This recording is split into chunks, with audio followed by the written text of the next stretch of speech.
Let's get into this conversation now. Deputy Finance Minister Ashor Sarupen says throwing money at dysfunctional cities without putting structural reforms in place will not solve the problems faced by the municipalities. Financial challenges due to poor governance, a lack of leadership, and administrative failures continue to plague many of the municipalities.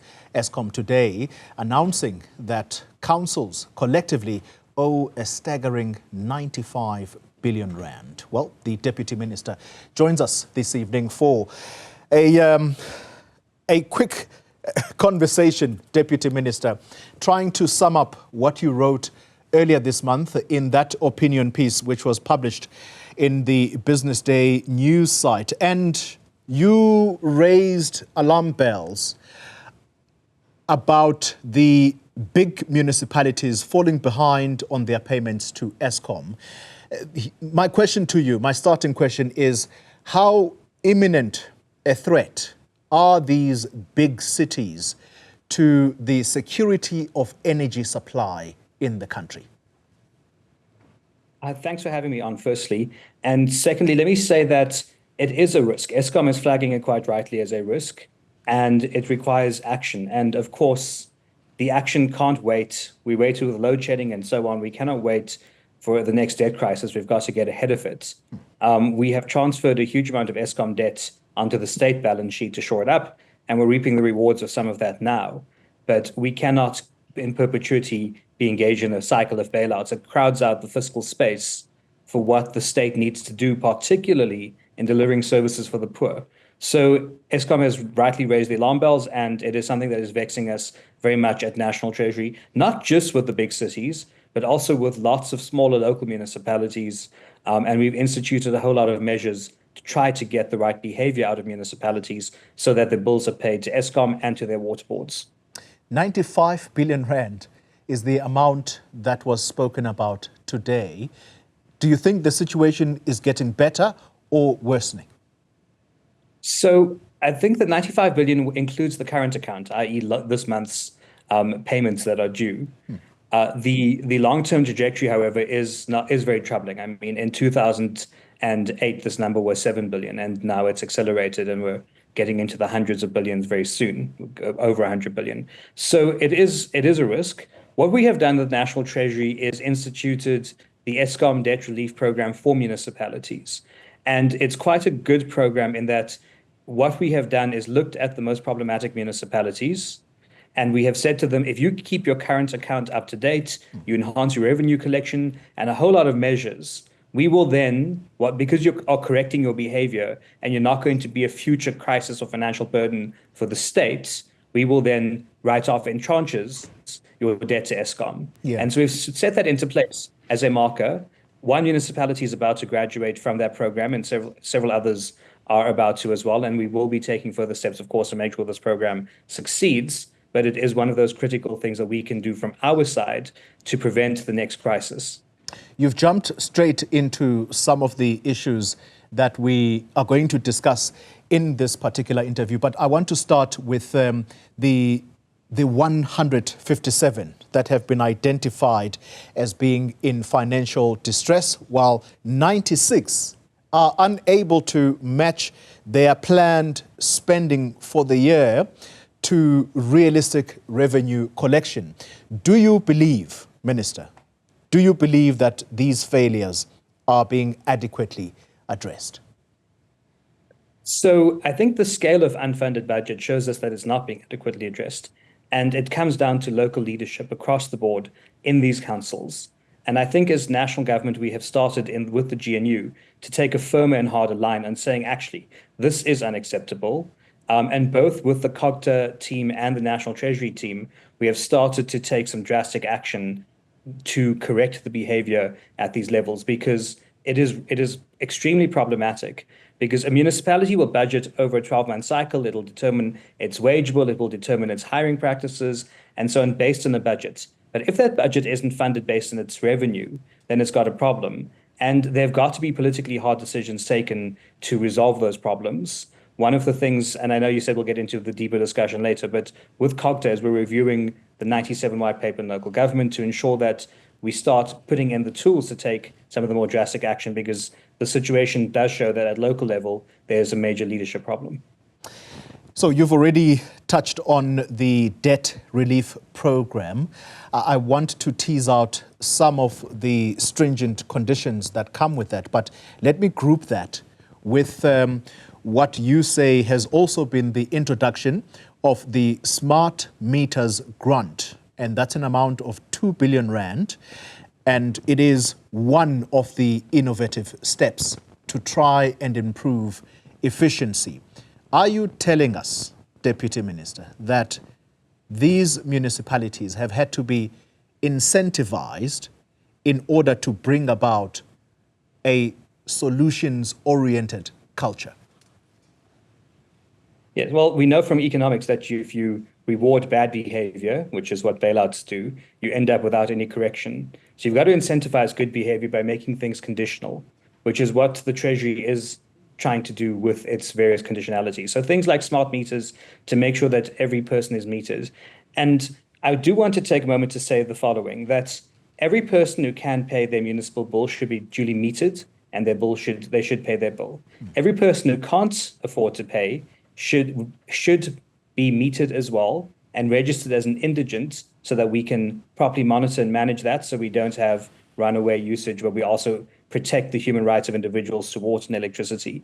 And that's why it's so important that we do have the metering done, and we have to allocate resources for things like smart meters and smart technologies, so that we get the revenue stream sorted as well as manage our resources well, because there's always ever going to be a finite amount of electricity and a finite amount of water in a water-scarce country. And so metering is absolutely critical to resolving the issue.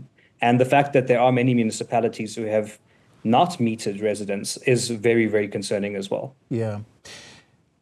Let's talk about the metros. I know that you said we also have other municipalities apart from the big cities. But in your article, you point to 6 out of the 8 metros in the country that have submitted what is called the water business turnaround strategies. And these 6 are therefore eligible for incentives. You will know recently that Johannesburg has had to implement very, very deep water cuts, and the residents have really not enjoyed this period. Is Johannesburg perhaps among these 6 that have submitted this, what is called water business turnaround strategies? Yes, they have. I think I do want to take a step back, because what we're speaking about is Metro Trading Services reform, and it was a project initiated by the Treasury that I wholeheartedly support. And what we are trying to do is firstly deal with a couple of core problems.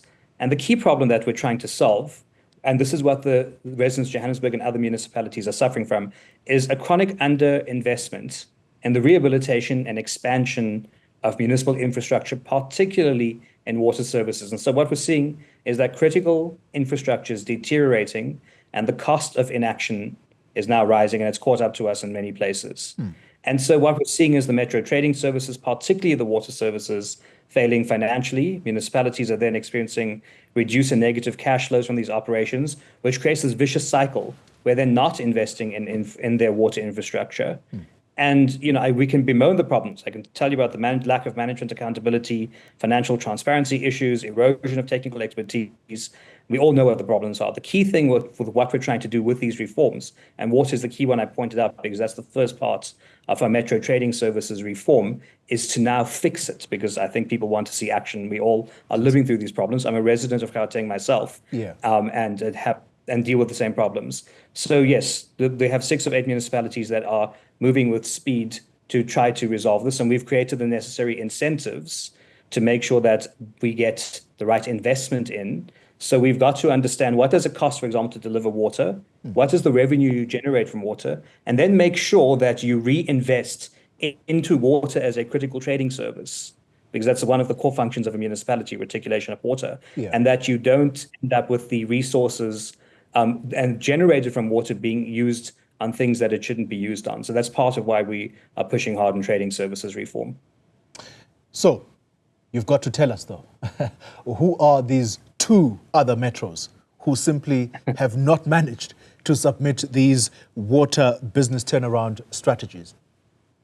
So it's not that, we must understand, not every metro is in such a state of disarray that they all need to be in the system.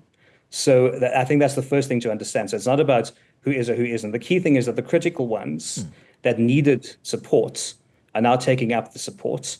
I mean, for example, the city of Cape Town, this all has its genesis. When the city of Cape Town had its water crisis, there was strategic advisory services, and that's enabled the Treasury to build up the right expertise.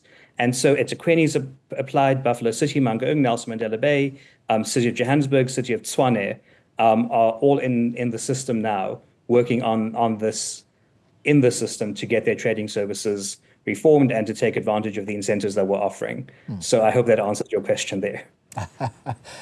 Well, albeit politically correct. Failing, but the ones that need the help, that need the help, we have applied. And so I mean, it's also true that there are municipalities. City of Cape Town right now is in a good space. Yeah. So, for example, so they don't need the support. They need the support in 2018 and 2019. But Buffalo City, eThekwini, elsewhere, those ones are now in the system. Yeah. All right. No, I'm not going to force you to name and shame, but in your final analysis in the article, and I really just want to read out this part from you. You say Treasury can provide the tools and framework for reform. The root causes of many of these problems lie in leadership. So, what is your assessment of the leaders that run our municipalities at the moment? So let me speak from personal experience for a moment. I came into the National Treasury from a political party, from the Democratic Alliance. But when you get into government, what you need to do is take off your political cap and say, yes, I'm going to pursue my party's policies, but I'm going to act in the best interests of everyone. And that's what you have to do when you get into government. And so the failure of leadership is simply that people aren't taking off their political hats and still pursuing what they believe is political benefit for their party rather than political benefit for the residents. And with complicated coalitions, you then have people pursuing these things. I'm in a complicated government of national unity, but you have people pursuing party interests and party-aligned approaches rather than acting in the best interests of all the residents. Can I interrupt you? And so, Can I interrupt you for a second? Those who are refusing to take off those political hats, would that include administrators? These are people who are supposed to be apolitical. Absolutely. And I think that there's a regrettable problem at local government, and that is that we have too many politically aligned individuals in the civil service. And as we move towards professionalizing the national civil service and bring in the best and brightest that we can find, I think similarly at the local level, that needs to be done. And I'm acutely aware that I don't want to trip over my colleagues in the COGTA department, but they are also working on making sure that we maximize the reforms to professionalize that layer of the civil service at local level, because it's absolutely critical that any government official is able to implement the policies of whichever political party is in power. But that's just it. The politicians must take policy decisions and officials need to implement. And no government official should wear a political hat when executing those policy decisions. Yeah, what a worrying picture you painting for us. But it's not something new, I guess. We have heard it before. Ashor Sarupen, thank you very much for your time. One of the Deputy Finance Ministers talking to us tonight about the state of municipalities.